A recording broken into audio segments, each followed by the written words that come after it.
gusto mong marinig na balita ngayon? Gusto ko yung sabong issue. Tapos i-connect nila sa war on drugs. Anong masasabi mo sa tuloy-tuloy na pag-ulan? Ang mga baha na nararanasan ngayon ay dahil sa Dolomite Beach. Paano mawala ang baha? Sisihin nila ng sisihin si Tatay Diggs. Siraan din nila yung anak lalo. Narito ulit tayo sa isa pang reaction video at opinion from Kuya Deng X Crew. Play mo na yan, Master. Okay mga kapatid, ito po ang ating panonoorin galing sa Balitang Pinoy TV. Nasa description niyan, i-subscribe niyan dahil nag-aatid po yan ang balita patungkol po sa ating Pilipinas kung mahal at lagi niyang fini-future. Fini-future ba tawag doon? Ang kanyang bisita lagi sa kanyang channel ay sila Sir Banat Bay. Ayan po ang title. Ito na, grabe ito. Just now, breaking news. Kokak Delicads dito. Nginig si Claire. Oy, kahit kailan. Alam nyo si Auntie Claire, grabe ho, no? Kung magsalita siya, nakikita ho natin yung katapangan sa kanyang muka. Lalo na kapag yung postura napakadesente, kagalang-galang po yung dating. Yan po si Auntie Claire.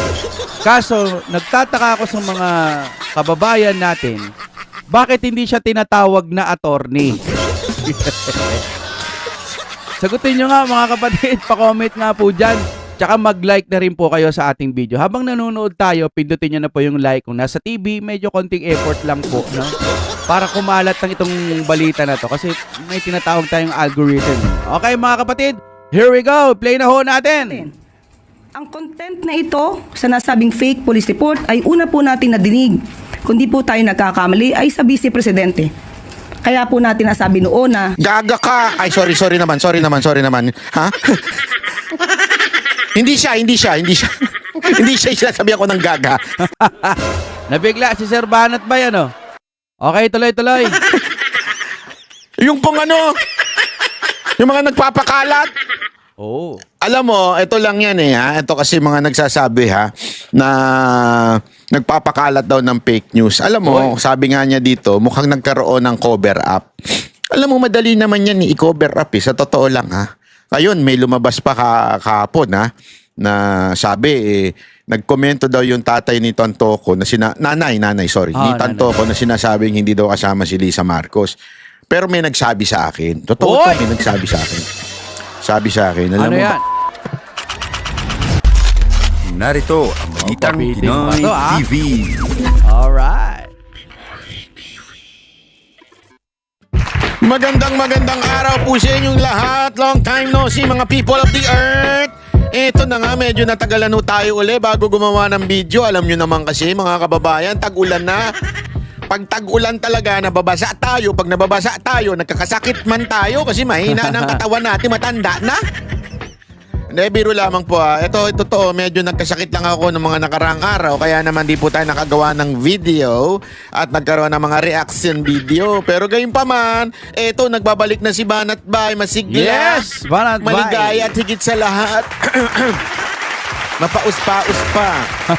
Sana pagpasensya nyo na kung minsan ako ay jujubu-jubu. O kaya naman pag ako ay mukhang ngongo na dahil nga po sa simon ko. Pagbigyan nyo na lamang po Pero bago po tayo magpatuloy, sana naman mga kababayan, malaking bagay po yung mag-like kayo. Kasi pag nag-like kayo sa simula pa lang, napakaraming niyan. Magagawa niyan sa algorithm. Ibig sabihin na algorithm? Yan po yung computer na nag-decide kung isasuggest niya, ilalabas niya sa feed yung video natin sa ibang tao. Di ba gusto nating kumalat ang katotohanan at hindi ang kasinungalingan ng mainstream media. Paano mangyayari yon? Pag nag-like kayo, palakpakan. Yes. Anyway, eto na nga, simulan na natin yung issue. po natin. Ang content na ito sa nasabing fake police report ay una po natin nadinig. Kundi po tayo nagkakamali ay sa Vice Presidente. Kaya po natin nasabi noon na gaga ka. Ay, sorry naman. Ha? Hindi siya. Hindi siya sinasabi ako ng gaga. Yung pong yung mga nagpapakalat. Kasi sinasabi niya yung papakalat daw ng fake Kung di po news. tayo nagkakamali ay sa Vice Presidente. Kaya po natin nasabi noon na Grabe, no?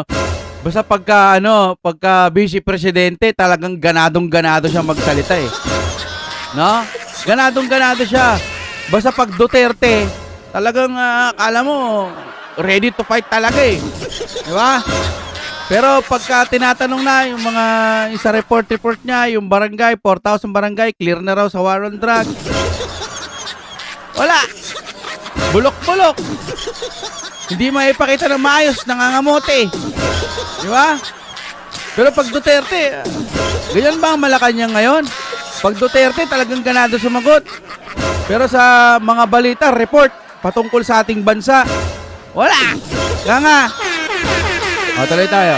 Siya pala ang source ng fake news. Hindi! Sa mga tuwid, kung ito po ay sinabi na po ng Beverly Hills Police Department na altered yung ipinakita at na-post ni Mr. Tiglao na police report, siya po ba ay sumasakay din sa issue ng fake police report? Bumuelta naman ang journalist at dating presidential spokesperson Rigoberto Tiglao matapos siyang tawaging fake news peddler ng Malacanang. Tinawag niyang palace apology. Hindi!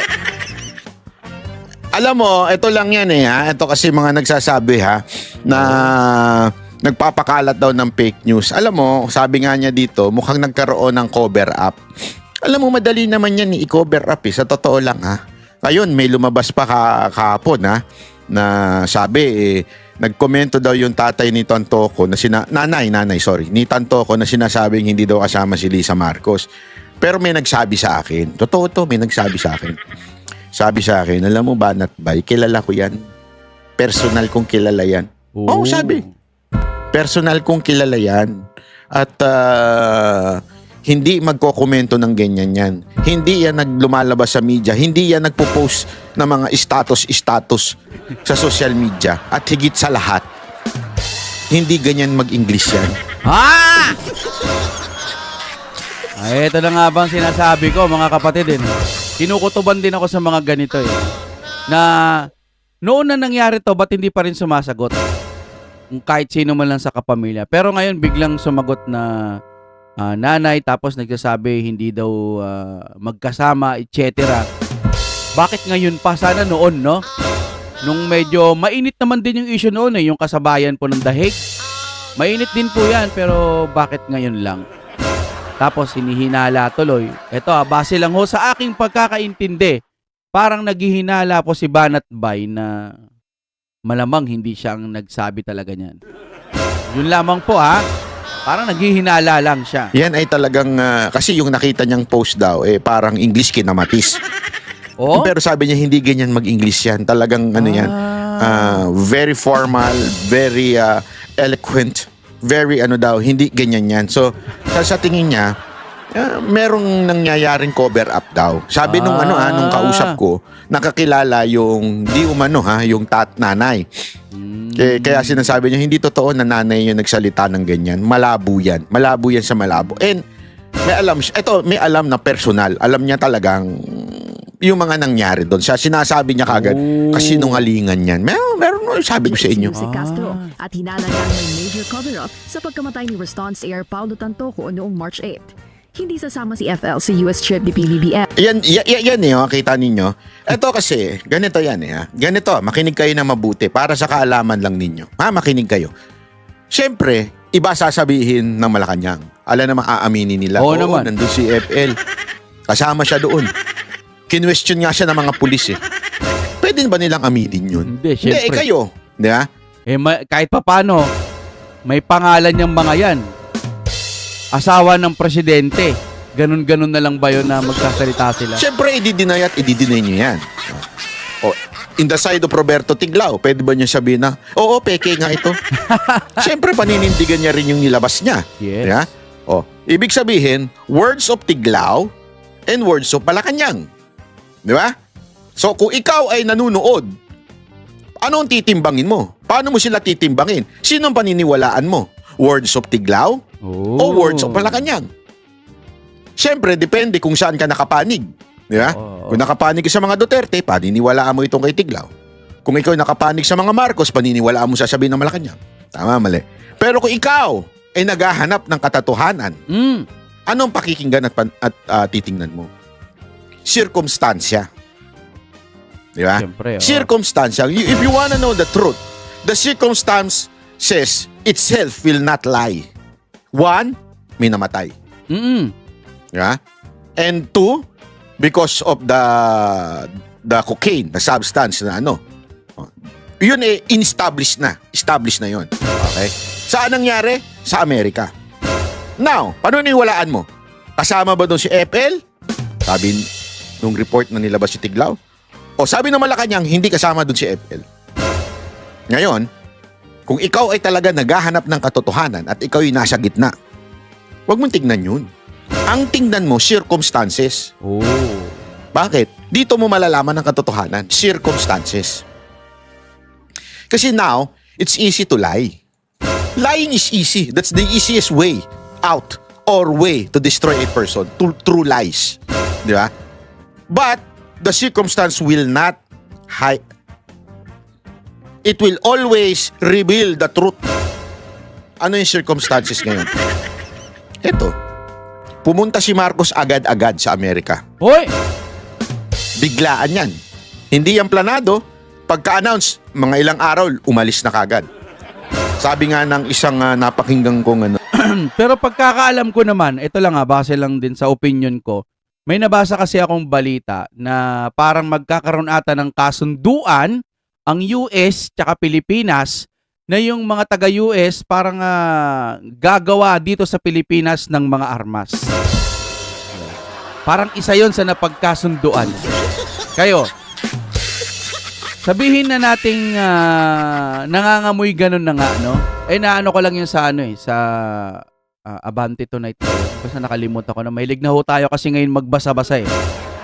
Ang iniisip ko, nakikipagkasundo, pag gino na yan, yari tayo sa mga kalaban ng Amerika. Baka pati tayo mapag-discuss, ano yung tawag doon? Mapag-initan. No? Yun po ang nakita kong pinuntahan ng Pangulo. Bukod pa doon, meron pa ba?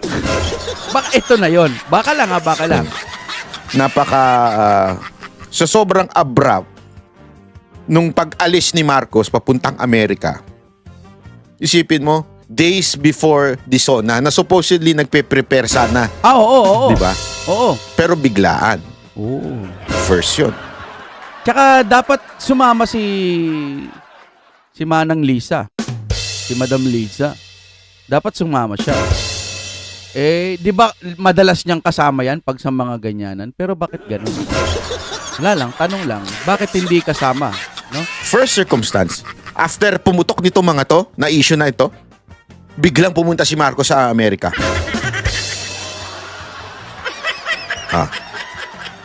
Ano kaya yun? Ba't kaya? Pero sabihin mo, baka may planado naman yan. Okay, pero alam ng lahat.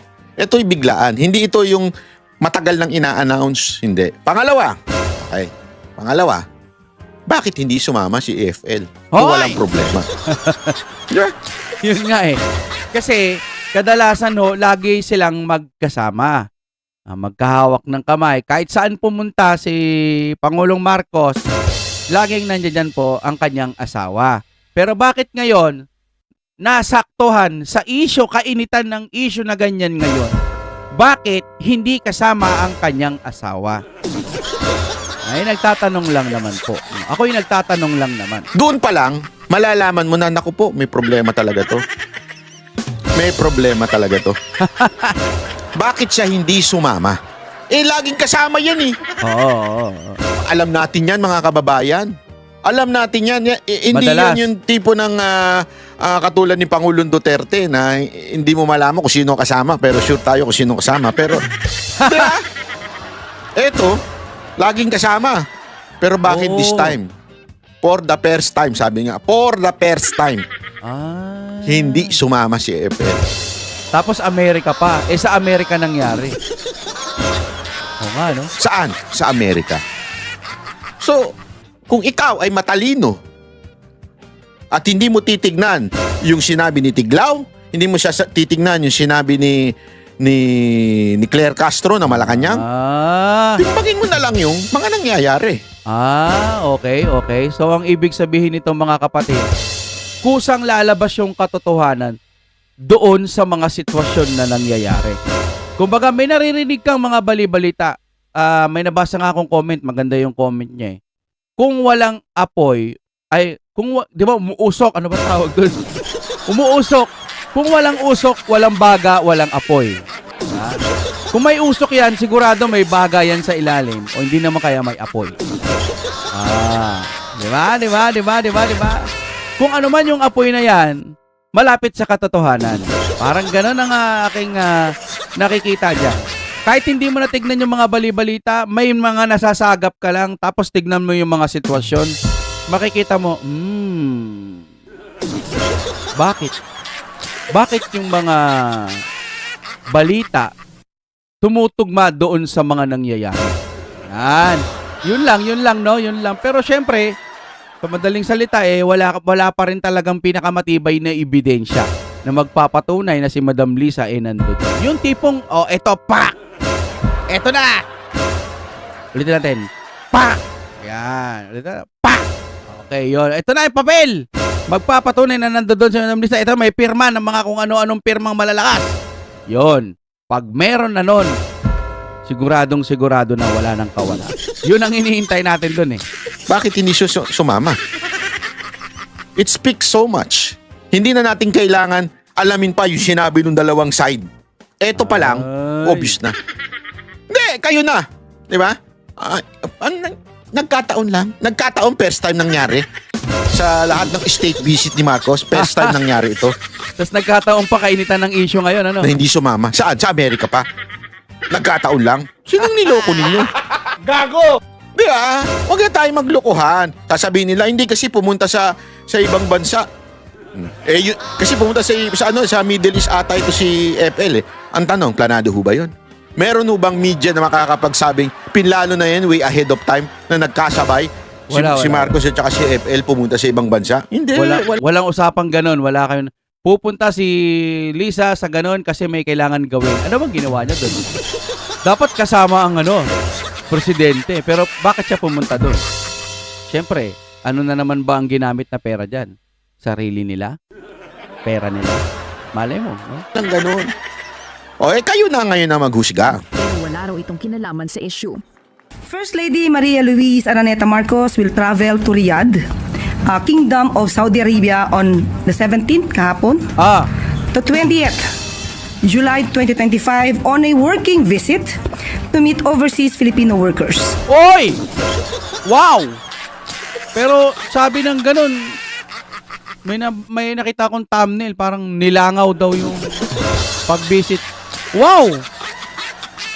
Napaka-concern naman pala ng ating First Lady. Dinalaw mga OFW. Hinabog. Pero nilangaw daw. Paalala ng palat. Tingnan mo, nagpunta to meet the overseas Filipino workers ni hindi man lang... Wala palang importante. Wala man lang ididil. May ididil ba siyang kahit na ano? Wala, di ba? Sana may ididil or meron kang pakay talaga. Pero imimit mo lang para hi, base lang sa pag-unawa ko. Hi. Mahal ko kayo mga OFW ngayong pagkakataon na may issue ako. Bakit? Ba't ganun? Pero di ba dapat magkasama sila ng asawa? Who you? Binoto ka ba ng sambayan ng Pilipino? Wala lang. Naisip ko lang. Sino ka? Ewan.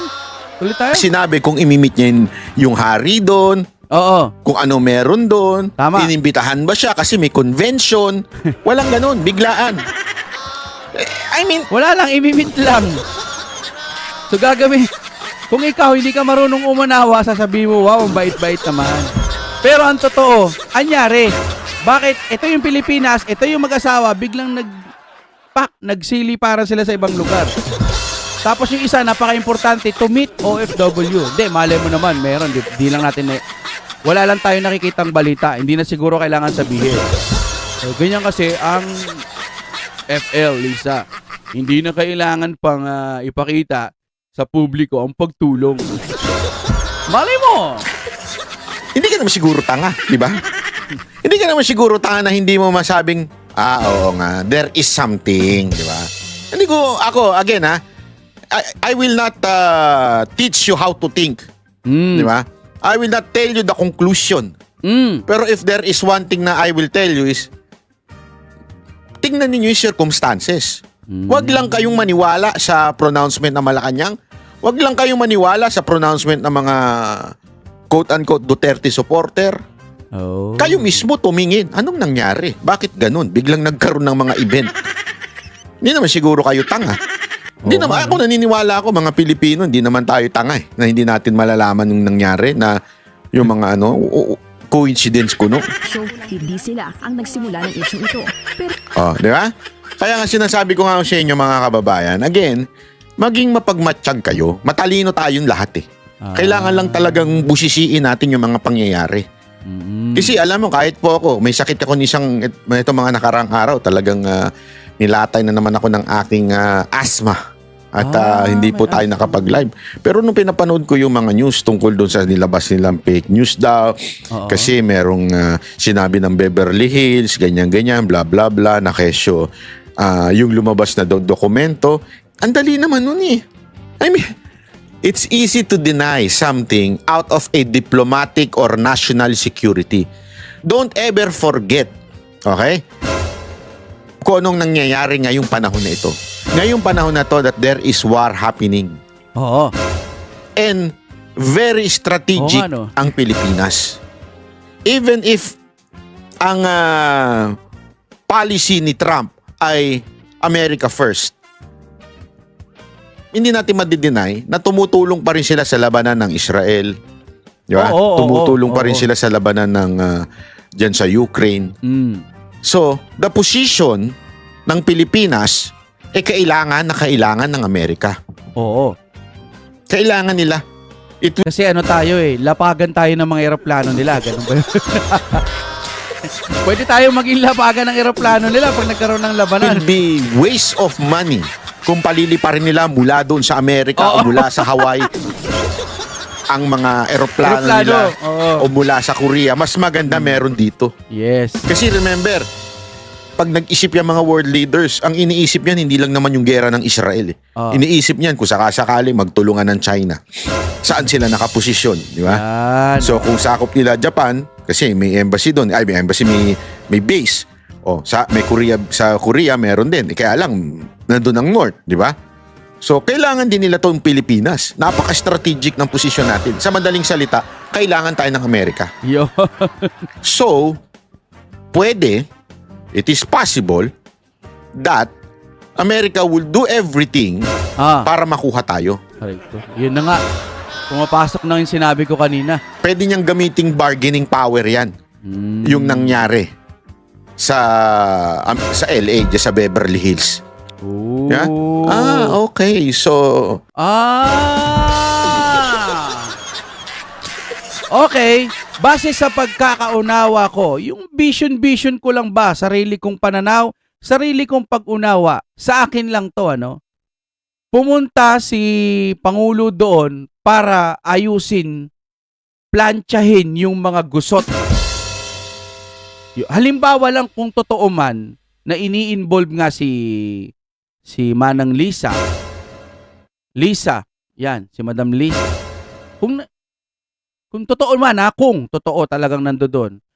Ngayon, pumunta si PBBM doon para plantsahin yung gusot na hindi makakatanggi ang Amerika kasi nga kailangan nila ang Pilipinas bilang lapagan ng mga eroplano o lapagan ng mga gagamitin pandigma kung sakaling magkaroon ng laban ng China kaka Amerika.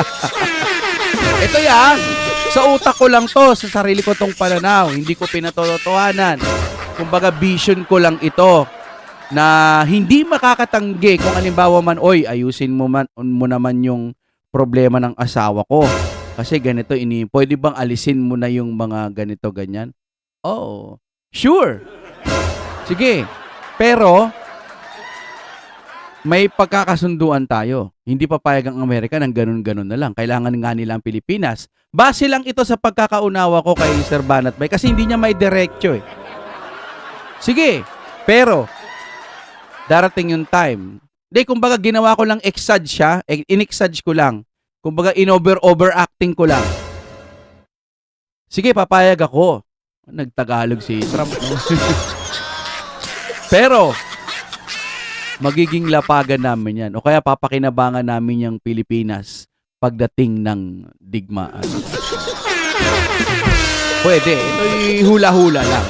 At dinadalangin natin na sana walang ganong mangyayari.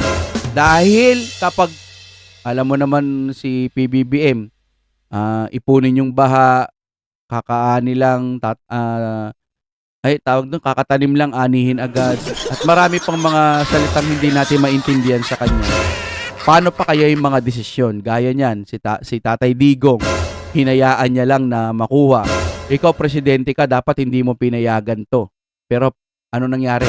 Wala daw siyang magagawa o wala siyang alam. Ang hinang presidente. Yun lamang siguro mga kapatid. Maraming salamat sa inyong panonood. At syempre, kung nakaabot kayo hanggang dito sobrang salamat po sa inyong lahat.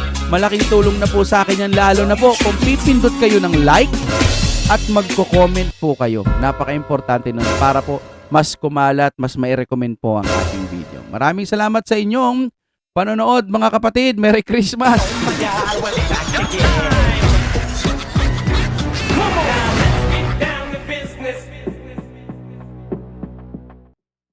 Magandang araw mga ka-X-Crew! Ako po si Balweg kasama ni Kuya Deng, ang inyong kasangga sa balita. Dito sa ating channel, walang fake news. Totoo lang, diretso lang, kaya siguraduhing tapusin ang video para sa mga pinakamainit na kaganapan sa bansa at mundo. Tara, simulan na natin ang balitaan. Aiko approves sa panukala ni Robin na managot sa krimen batang edad 10 hanggang 17. Pabor ang aktres at Quezon City Councilor na si Aiko Melendez sa panukalang batas ni Senador Robin Padilla na pababain sa 10 taon ang minimum age ng batang pwedeng managot kung masangkot sa mabibigat na krimen. Layunin ng panukalang batas ni Padilla na amyendahan ang Republic Act No. 9344 o ang Juvenile Justice and Welfare Act of 2006 na mag-aalis ng exemption mula sa criminal liability para sa mga edad 10 hanggang 17 na nakagawa ng heinous crimes gaya ng murder at rape.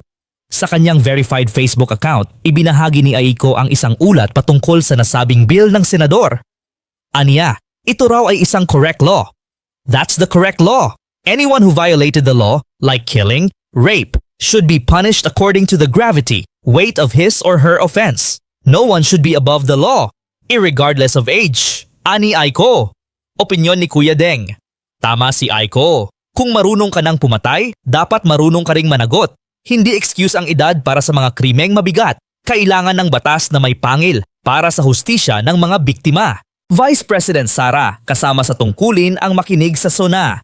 House Spox. Nakahanda umano ang Kamara de Representantes sakaling magbago ang isip ni Vice President Sara Duterte at dumalo ito sa ika-4 na State of the Nation address ni Pangulong Ferdinand Marcos Jr. sa darating na Hulyo 28. Ready naman po ang House of Representatives to welcome all officials of the government to attend the SONA. Pahayag ni House Spokesperson Atty. Princess Abante sa isang press conference. Ayon kay Abante bilang isang Vice President, bahagi ng kanyang tungkulin ang makinig sa report ng Pangulo. Sinabi naman ni House Secretary General Reginald Velasco na nakatanggap ang kanilang opisina ng sulat mula sa Office of the Vice President na nagsasabing hindi dadalo si VP Sara sa SONA. Ikalawang beses na hindi siya makakadalo. May nakalaang VIP seat at holding room para kay Duterte at sa kanyang staff kung sakaling magbago ang kanyang desisyon. Ang SONA ay gaganapin sa joint session ng Senado at Kamara sa Batasang Pambansa sa Quezon City. Opinyon ni Kuya Deng, para sa akin si VP Sara ay may sariling prinsipyo. Kung hindi man siya dumalo, hindi ito nangangahulugang pagtalikod sa tungkulin. Posible lang na may mas malalim na dahilan at naniniwala akong para iyon sa kabutihan ng bayan.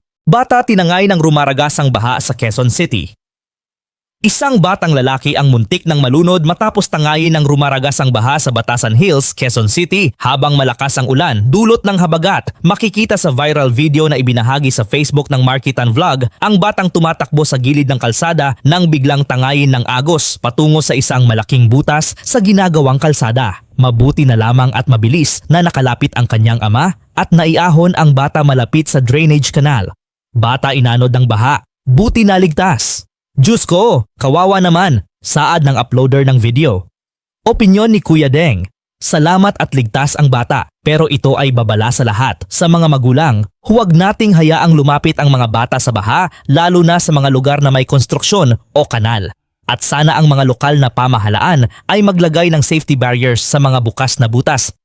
Senado handa sa impeachment trial kung aabot sa kanila ang kaso ni VP Sara. Inihayag ni Senate President Cheese Escudero na handa ang Senado kung isusulong ng Kamara ang impeachment complaint laban kay Vice President Sara Duterte. Ayon kay Escudero, sakaling maaprubahan ang complaint sa plenaryo ng Kamara, sila ay magsasagawa ng patas at makatarungang impeachment trial. Sa kasalukuyan, nakabinbin pa rin ang reklamo laban kay VP Sara kaugnay ng confidential fund issue noong siya ay namuno sa Department of Education at sa Office of the Vice President. Opinyon ni Kuya Deng, ang mahalaga dito ay ang proseso. Kung may reklamo, dapat dumaan sa legal na paraan. Pero alam naman natin na si VP Sara ay hindi basta matitinag sa intriga, lalo pat alam niyang linis ang kanyang intensyon sa bayan. Jet ng Bangladesh Air Force bumagsak, piloto ligtas. Isang training jet ng Bangladesh Air Force ang bumagsak sa Bay of Bengal habang nasa routine training mission. Ayon sa Air Force, ligtas na na-rescue ang piloto matapos mag-eject. Opinyon ni Kuya Deng, buti at ligtas ang piloto. Sana'y masusing imbestigahan ang insidente para maiwasan ito sa hinaharap. Suspension ng coding at klase sa ilang lugar. Dahil sa sama ng panahon, sinuspinde ang number coding scheme sa ilang bahagi ng Metro Manila. Kansilado rin ang klase sa mga piling lungsod sa Metro Manila at mga karatig lalawigan.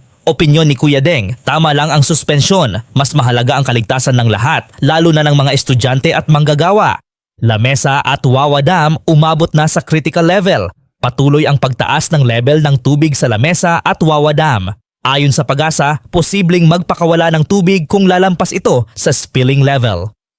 Opinyon ni Kuya Deng, dapat maging alerto ang mga residente sa mabababang lugar. Huwag maging kampante. DOH nagbabala sa leptospirosis. Nagbabala ang Department of Health laban sa leptospirosis, lalo na sa mga nalulubog sa baha. Iwasang magbabad sa tubig baha at agad magpatingin kung may lagnat, sakit ng ulo o paninilaw.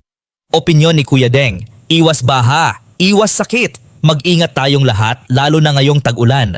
Quiboloy hindi pinagbigyan ng korte sa hirit na piyansa. Ibinasura ng Davao Court ang mosyon ni Apollo Quiboloy na makapagpiyansa sa mga kasong human trafficking. Hindi umano sapat ang kanyang argumento laban sa mabibigat na kaso. Opinyon ni Kuya Deng, pantay-pantay dapat sa harap ng batas. Kung may kaso, harapin. Hindi porke kilala ay exempted.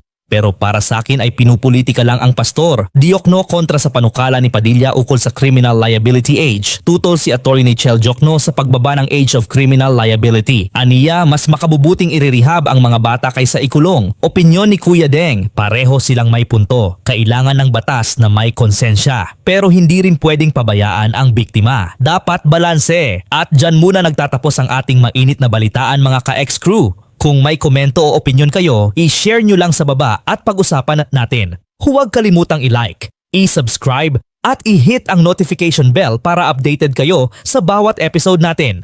Ako po si Balweg at ito ang X-Crew. Balitang totoo, usapang diretso. Hanggang sa susunod. Ingat kayo palagi.